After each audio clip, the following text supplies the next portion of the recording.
This is the moment Kate Santos lost everything. But what you're about to hear is how losing everything became the best thing that ever happened to her. Watch closely. Right here, this trembling hand holding up a phone belongs to a waitress making $9.50 an hour. And this man? Officer Bradley Turner, badge number 847. In exactly 8 seconds, Kate is going to say something that will destroy her life. But 3 hours later, her phone will ring with an offer that will change everything. You are wrong, officer. Kate's voice trembled with anger. You are about to go to jail with her. The officer shot back. That video? It's been viewed 47 million times. But here's what nobody knows. The woman Kate was protecting, she wasn't just any woman. And Kate, she wasn't just brave, she was desperate. Let me take you back 6 hours. Back to when Kate's biggest problem was coming up with $50,000 she didn't have. Before we continue, don't forget to hit that like and subscribe button and kindly tell us where you are watching from. 5:47 a.m. Kate's alarm screamed in a studio apartment in Queens that cost more than she made. The apartment was small enough that you could see everything from the front door. A twin mattress on the floor, a microwave on top of a mini fridge, a card table that served as desk, dining table, and laundry folding station. On her bathroom mirror, a sticky note in her mother's handwriting. $2,000 of $50,000 saved. That number haunted Kate every morning. $50,000. That's what her mother's heart surgery cost. The surgery she needed in 11 weeks. The surgery insurance had denied 3 times with the same cold phrase, "Not medically necessary." The cardiologist had been less diplomatic. Without this surgery, your mother has maybe a year. With it, she could have 20. Kate had been a waitress at Morrison's Diner for 3 years. 3 years of double shifts that left her feet swollen and her back aching. 3 years of saving. Every tip, every dollar, watching her bank account crawl upward while her mother's heart deteriorated downward. She'd done the math 100 times. At her current rate, saving $2,000 a month, she'd have the money in 2 years. Her mother didn't have 2 years. The sticky note was her mother's way of staying positive. Kate updated it every week, watching the number climb with agonizing slowness. 1 dial 847. 1 923, $2,000. She was $48,000 short with 11 weeks left. But this morning, something different was about to walk through those doors at Morrison's Diner. Morrison's Diner sat on the corner of Water Street and Wall Street in Manhattan's financial district. It wasn't a real diner, not in the classic sense. Real diners served $8 omelets and bottomless coffee to truck drivers and nurses coming off night shifts. Morrison's served $40 truffle scrambles and $18 artisanal coffee to hedge fund managers who needed breakfast before making their first $1 million trade of the day. The owner, Richard Morrison, had figured out the formula 30 years ago. Put a diner in the financial district, charge restaurant prices, and watch wealthy people come because they wanted to feel authentic while still being surrounded by other wealthy people. Kate understood these people well, almost like a zoologist studying animals in the wild. She noticed the way they dressed. Suits worth more than her car, watches that cost more than her apartment, shoes that were pricier than her monthly grocery bill. She noticed how they spoke. Loud, confident, using business jargon like circle back, synergy, and let's table that. The way people treated those they thought were beneath them varied.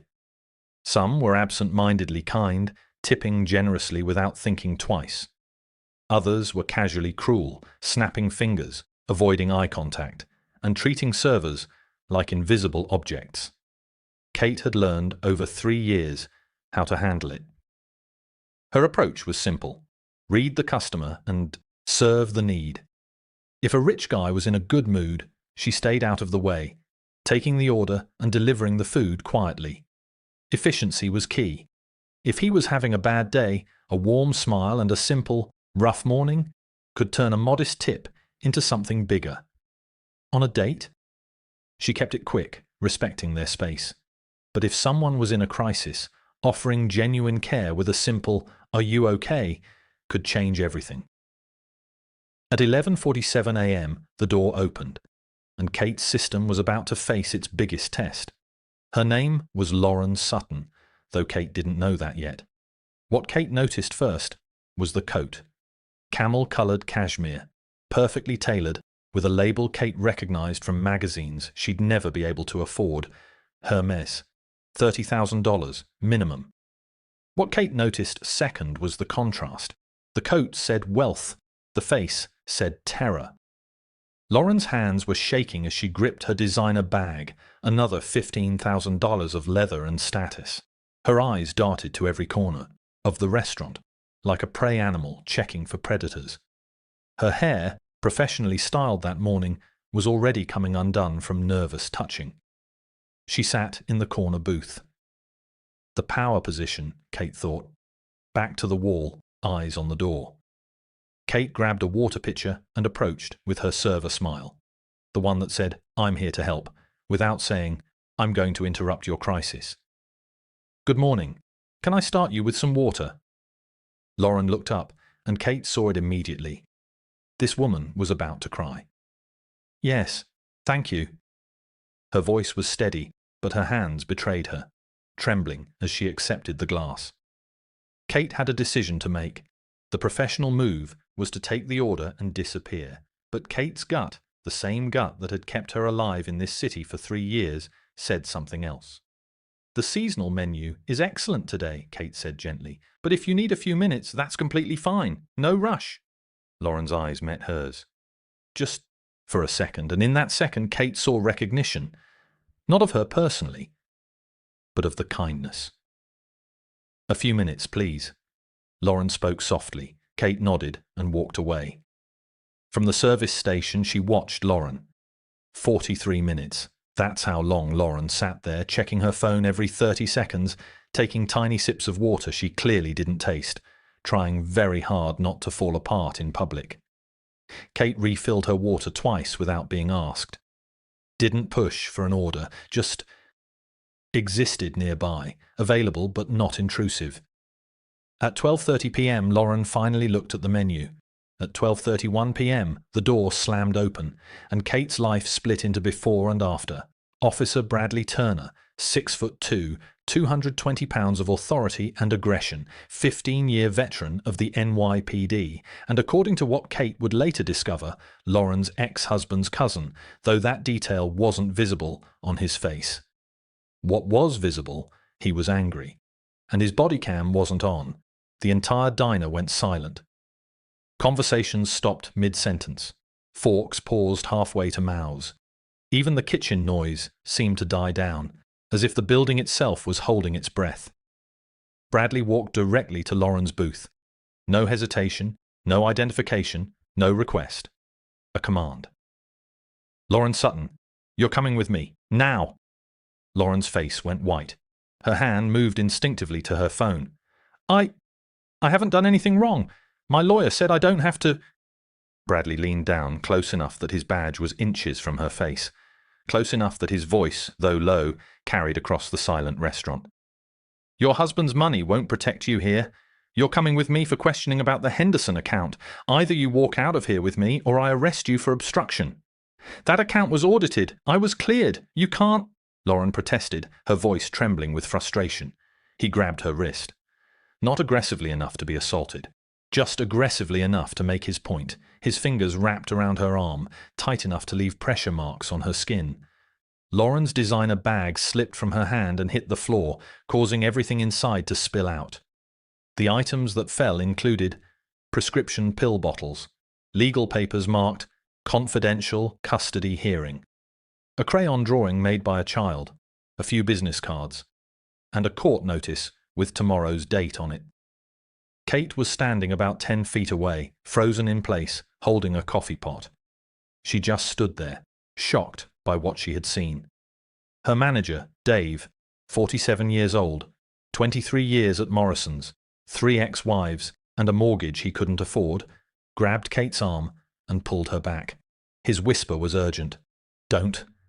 That's Bradley Turner. His brother is assistant district attorney. His cousin is a judge. You go over there, you'll lose your job, and maybe worse. Stay out of it." Kate looked at Dave, then at Lauren, who was trying to gather her spilled belongings with one hand while Bradley still gripped her other wrist. Then Kate noticed something. Bradley's body cam, the small device that should have been recording every interaction, had a dark screen. It was off. In that moment, Kate thought about three things. First, her mother's surgery, $48,000 short, 11 weeks left. Second, her three younger siblings back in Texas, who depended on the money she sent home every month. Third, the look on Lauren's face. The same look Kate's mother had when the insurance company denied her surgery for the third time. The look of someone drowning while people on the shore decided whether saving her was worth the inconvenience. Kate made her choice. She put down the coffee pot, pulled out her phone, opened the camera app, hit record, and walked toward the most powerful man in the room. "Excuse me, officer." Her voice was steady. That surprised her. Inside, her heart was hammering so hard she could feel it in her throat. Bradley's head snapped toward her. His eyes narrowed. "Back off. This is police business." Kate held up her phone, making sure the screen was visible. "I understand, officer. I'm just noticing your body cam appears to be malfunctioning.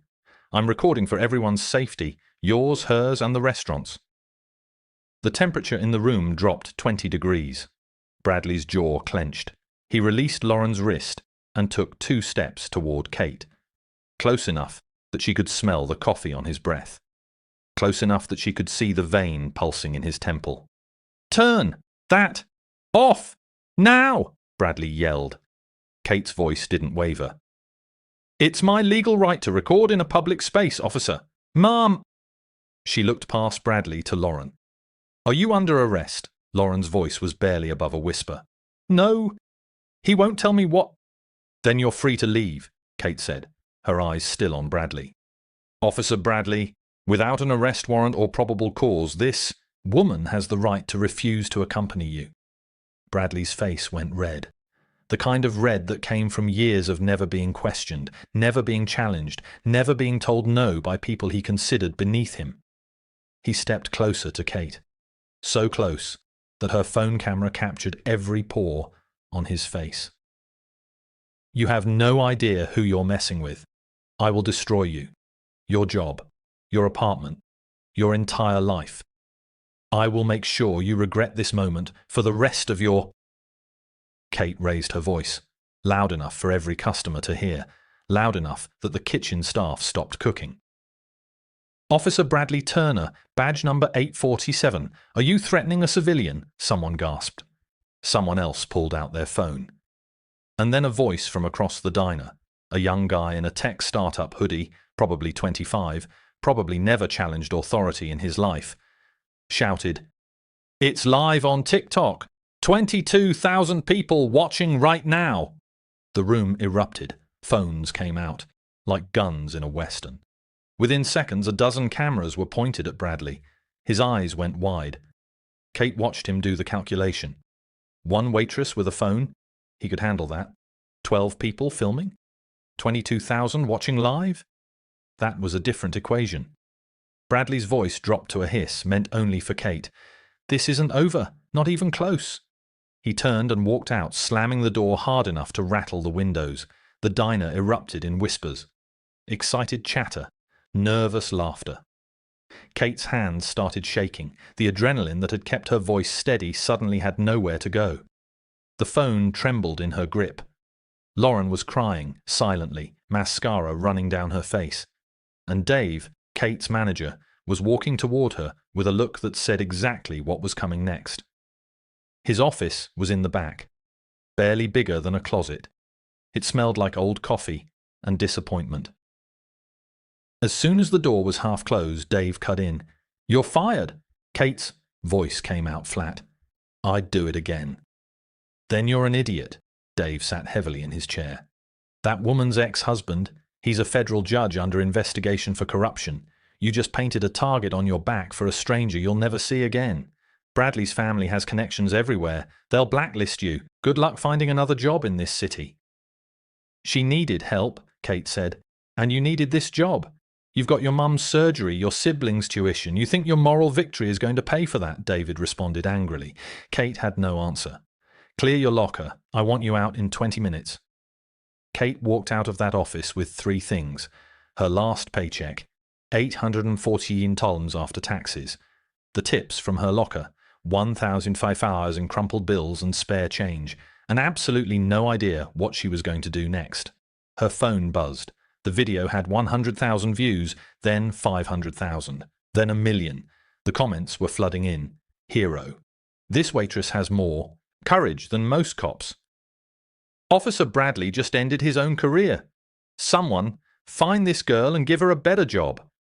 Kate stood in the alley behind Morrison's, watching the numbers climb, and tried not to think about the fact that she'd just traded $50,000 for her mother's surgery for viral fame that wouldn't pay a single medical bill. Then she heard heels clicking on pavement.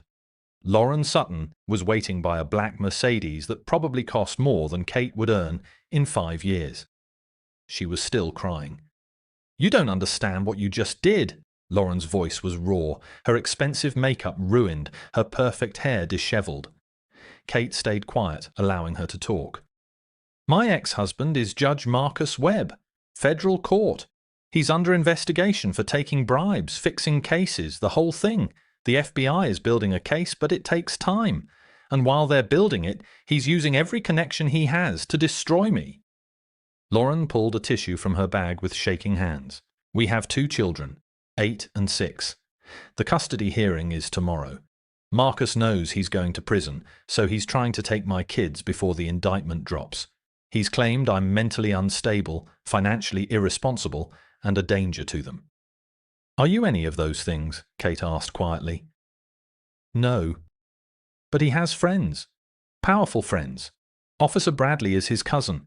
For the last 6 months, Bradley has been following me, showing up at my yoga class, at my kids' school, at restaurants. Always just there. Always with some excuse. Random check. Concerned citizen report. Routine questioning." Lauren's hands clenched.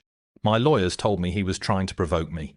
Get me to do something. Yell, resist, anything they could use to prove I'm unstable. So I've been silent, compliant, terrified." She looked at Kate with eyes that had cried themselves empty. "You know what Bradley was going to do today? Take me to the station. Question me for hours without my lawyer. Make me late to pick up my kids from school. Document that I abandoned them. Use it in court tomorrow." "Your lawyer couldn't stop him?" Kate asked, her voice filled with concern. "My lawyer is good, but Bradley's family, they're connected. Every time we complain, it disappears. No body cam footage, no witnesses. Just my word against a decorated officer." Lauren pulled out her phone and showed Kate the screen. The video. Already at 5 million views. This is the first time Bradley has ever been recorded doing this. The first proof that I'm not crazy, not paranoid, not making it up. She grabbed Kate's hands. Hers were cold despite the warm spring day. "You didn't just help me. You saved me. You gave me evidence that could protect my children." Kate felt her throat tighten. I couldn't watch it happen." "Most people can. Most people do." Lauren reached into her bag and pulled out a business card. Cream-colored paper, embossed lettering. Sutton Enterprises. Executive. Division. Lauren Sutton, VP of Operations.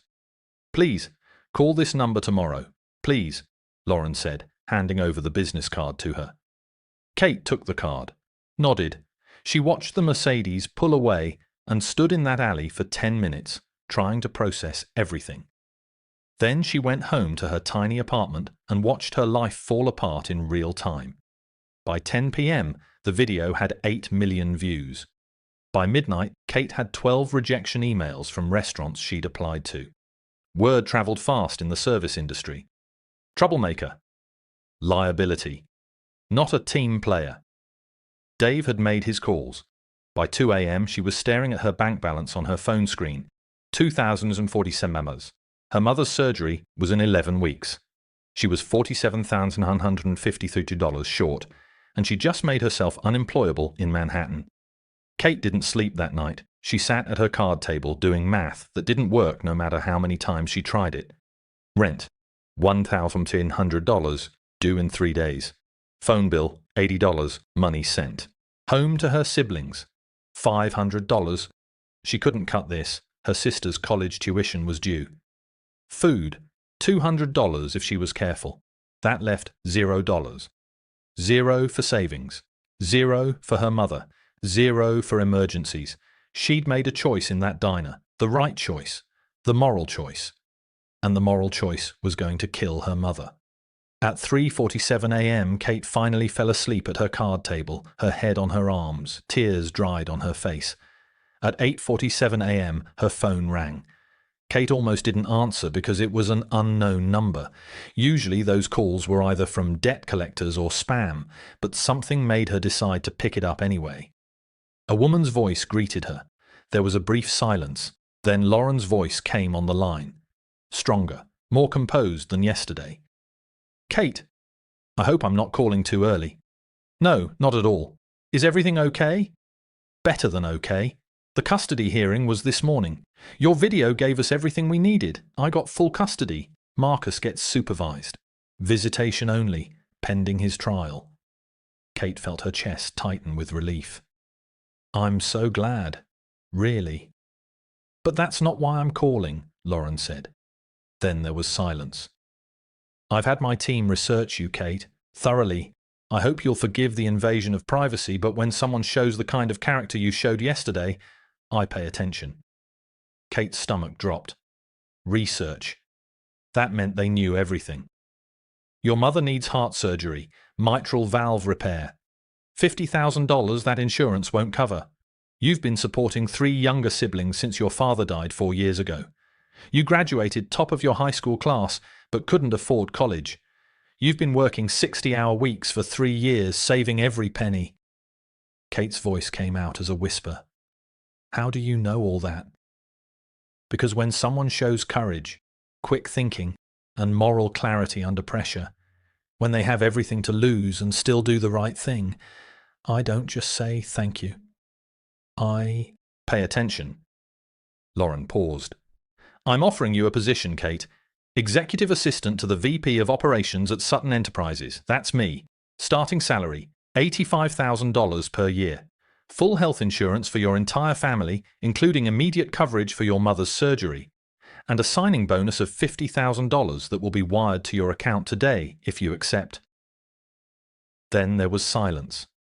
The numbers didn't make sense. Kate's brain couldn't process them. This is a joke. This has to be a joke. Sutton Enterprises doesn't joke about talent. That viral video? My PR team calculated its positive impact at over $100 million in earned media. But that's not why I'm calling. Anyone can go viral. Very few people have what you demonstrated yesterday. Which is? You assessed a dangerous situation in real time. You understood the power dynamics. You knew the legal framework. You controlled your fear. You de-escalated while protecting someone vulnerable. And you did it all when you had $48,000 worth of reasons to stay silent. Lauren's voice softened. That kind of judgment, that kind of courage, I can't teach that. I can teach operations management and corporate strategy. I cannot teach someone to be brave when it costs them everything. Kate was crying, silent tears running down her face. When would I start? Can you be at my office tomorrow at 10 a.m.? We'll discuss the details, get you signed up for benefits and process the signing bonus. Your mother can have her surgery scheduled by the end of next week. Kate tried to speak, but her throat felt tight. The words stuck. Kate, are you still there? Lauren's voice broke through the silence. Yes. I'm here. I don't know what to say, Kate whispered, her voice barely audible. Say you'll come tomorrow.